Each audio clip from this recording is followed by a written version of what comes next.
My inspiration comes from life, actually, overall. Like, not to be too corny and cliche, but life actually has inspired me to do a lot of the work that I do. My musical inspiration came from my household, my parents and my siblings. After putting out music independently for years, after I had 2 major record deals and all this other hoo-ha, what happened is you kind of get stuck, not creatively, but you get stuck in a certain way that you want things to happen. So I just got stubborn about this record, and it's a record called HUBRI. And the inspiration for that record, I was reading about Icarus and Daedalus and thinking about the idea of hubris. And then I started to question why people would assign this word to people who would do too much or, try to excel and then fail. And they'd be like, well, that's the hubris. That person's hubris. It's sheer hubris, da da da da. And so I started looking it up, like, what does that mean? And what is that tale about?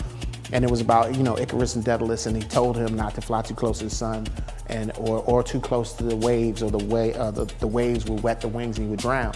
So I wanted to retell the story of Icarus and Daedalus, because reading the story, there were a lot of things that I saw, common themes that run throughout the African-American narrative. And I was like, well, why don't I make this, instead of just a record, it's actually visual to kind of pull the work into this piece of art, as opposed to just me doing music. Creative is making something out of nothing.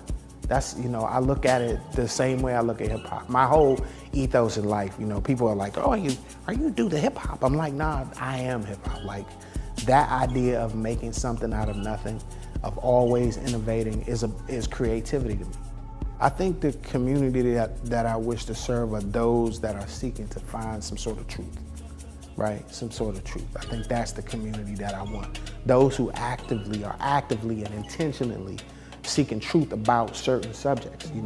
If you really want the truth on, why you have certain crime, certain recidivism, and certain suicide rates, and certain rates of depression, and certain ways that society treats African Americans as opposed to other races that are within this country. And if you honestly are seeking that, come see this.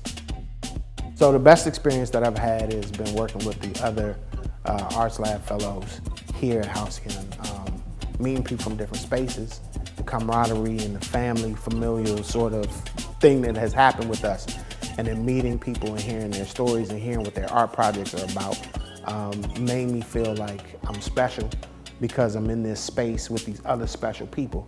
That's what I appreciate overall about Halcyon and what Dr. Kuno has done here, is because that's what you find, is that this is a place where this is nurtured. That idea is nurtured. It's a space in which you can do that.